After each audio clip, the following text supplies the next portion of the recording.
everyone, AMR back again with another video. So in today's episode, I will be doing a really quick recap of whether or not I think that the over-under of today's games, as well as the lines, are going to hit.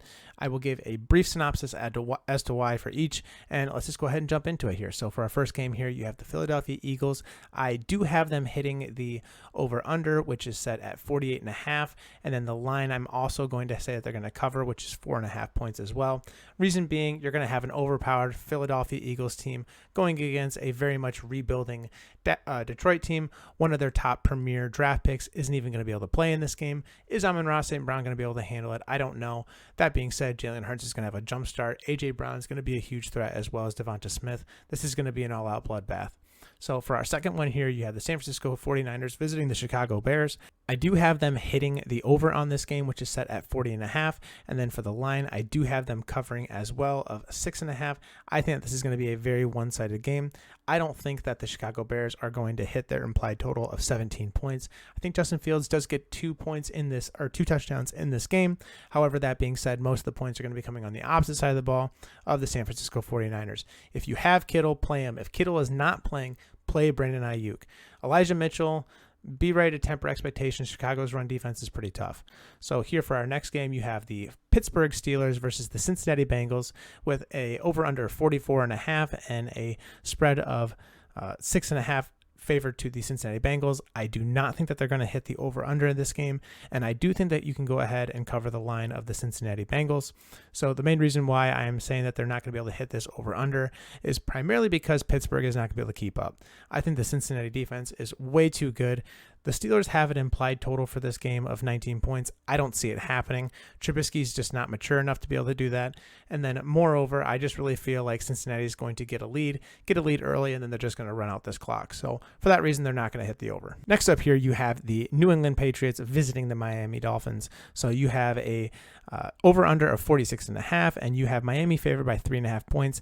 I do think they're going to go ahead and hit that over, and no, I do not think that you should be covering the line of Miami at 3.5. I think the game's going to be very close, and I think that New England might actually be able to squeeze this one out. Miami's done a lot to try and get their revamp on the offense side of the ball. I think Tyreek Hill and Jalen Waddle are going to be fantastic for one another, but it's just too early to tell. And I really think that, it's really going to be Belichick versus Tua. And for that reason alone, I think that the New England Patriots are going to be a little bit better than what is expected. And I really don't think that the Dolphins are going to be clacking on all gears right away. So next up here, you have the Cleveland Browns versus the Carolina Panthers with an over-under of 41.5. And then you have Cleveland being favored by 1.5 points. That is absurd to me. I don't know why.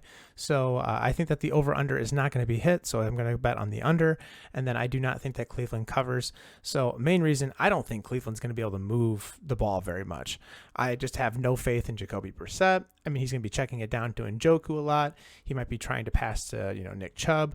Nick Chubb could have a very good game in this game.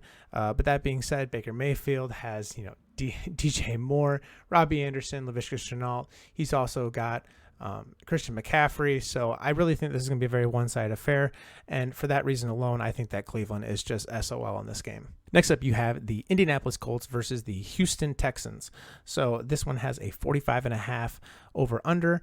Indy is favored by 7.5 points. That is the highest on the week.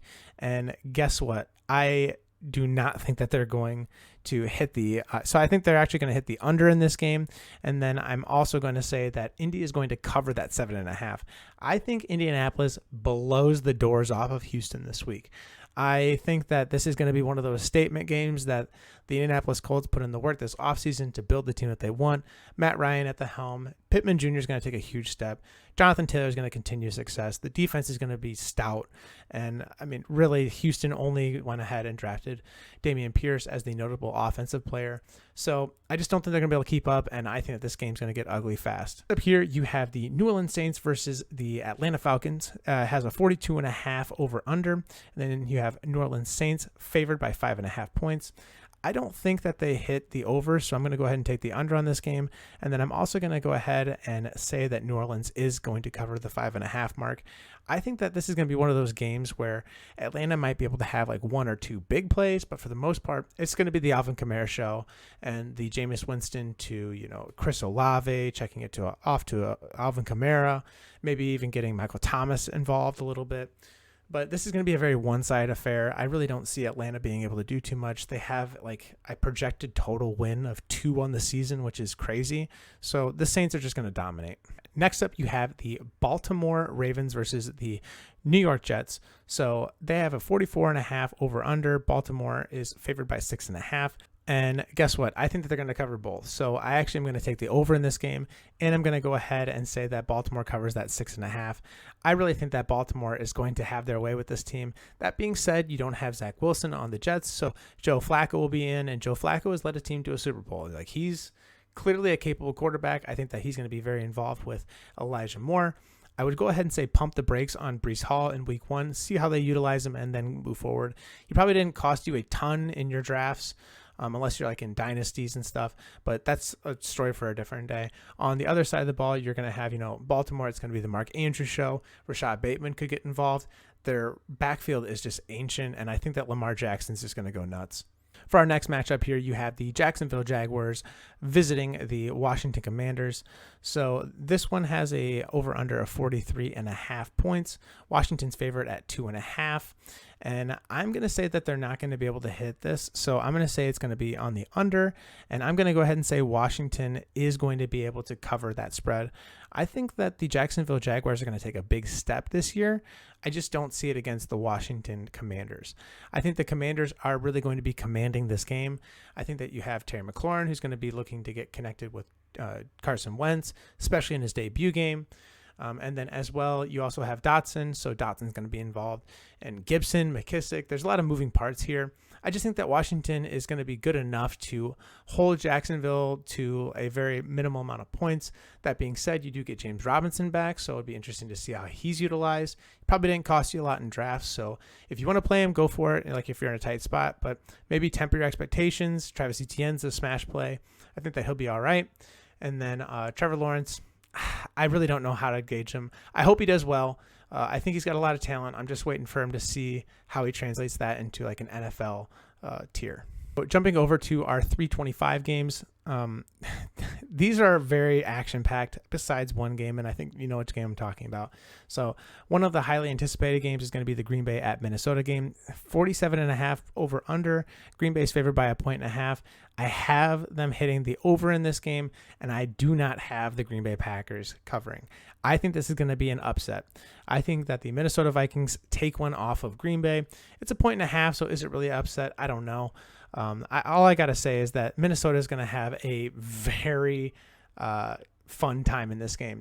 Even if they lose, they're still going to have a blast. You have Justin Jefferson, who's going to be looking to get going. Adam Thielen's finally healthy again.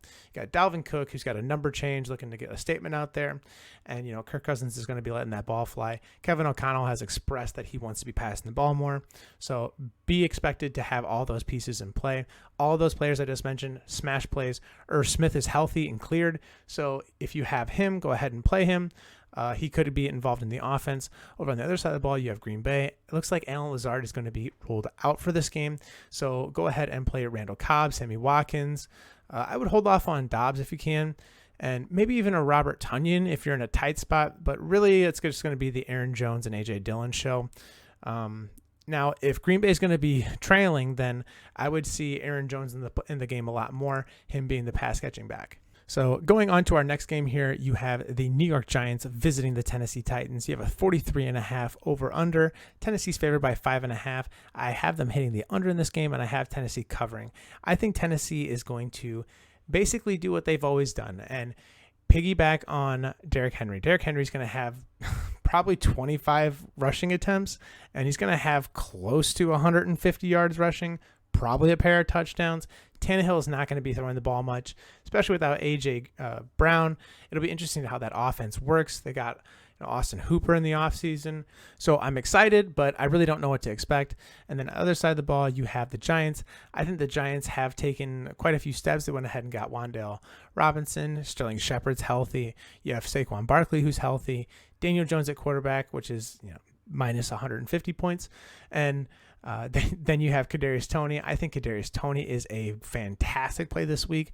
Go ahead and play him. Same thing with Saquon. So for your next up, you have the Las Vegas Raiders visiting the Los Angeles Chargers. You have a 52.5 over under, second highest on the week. Los Angeles Chargers favored at 3.5. I think that they are going to hit the over, and I have the Chargers covering that line. It's a tight line, so I really don't think it's going to be much, but I do think that the Los Angeles Chargers are going to be able to cover. So main reason being is that the Chargers are going to be one of those teams. I think the Chargers are going to look just like the Bills did on Thursday. They're going to come out guns a-blazing. Justin Herbert's going to be looking to make a name. Justin Herbert's going to be making a push for that MVP role. You have Austin Eckler. Mike Williams was able to secure a deal in the offseason. Keenan Allen, he's going to do what he's always done. And so I have very, very high hopes for this team, and I think they're going to do very, very well. On the other side of the ball, you have the Vegas Raiders. So you have, Devontae Adams with that connection at Fresno State with Derek Carr. You do have Josh Jacobs, who's kind of like in this weird role of how he's going to be utilized. We really don't know. And then recently, Darren Waller just was able to start getting healthy again. So it'd be interesting to see how he's utilized, because I think that Devontae Adams is going to demand a big chunk of that target share. And then Hunter Renfrow, I don't even know if he's going to be utilized at all, but he might be utilized differently. He's probably the best route runner in the entire NFL, so he'll find a way to get open. It's just a lot of mouths to feed, and I just want to stay away for a little bit. So next up here, you have the Kansas City Chiefs versus the Arizona Cardinals at the highest over-under of 53.5 points. Kansas City at 5.5. I'm going to take the over in this game, and I am not going to take Kansas City to cover. I actually think that this is going to be a true upset on the week. I think Arizona goes ahead and takes this one. I have Kyler Murray going absolutely nuts. I don't think Kansas City is going to be gelling. Kansas City's kind of always started off a little slow, and now they don't have Tyreek Hill anymore. I don't think that they have Demarcus Robinson. So you went ahead and got Juju Smith-Schuster, who has to get his knee drained every week. You have MVS, who is kind of his way out of Green Bay as is anyways.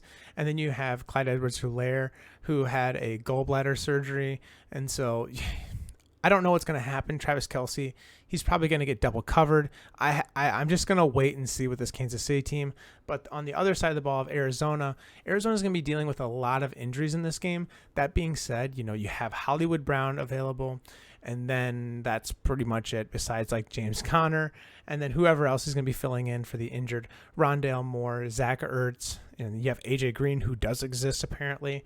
So that's going to wrap it up. So I'm not actually going to be doing the Sunday Night Football games or the Monday Night Football. If this video gets a ton of interest,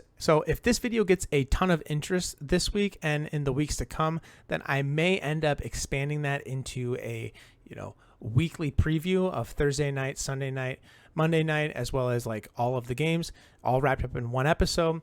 But I really wanted to keep this short, concise, and try and get to the point, because people are going to be trying to make roster moves all morning long. And as always, if you like today's content, feel free to like, comment, subscribe, and I'll catch you in the next one. See you.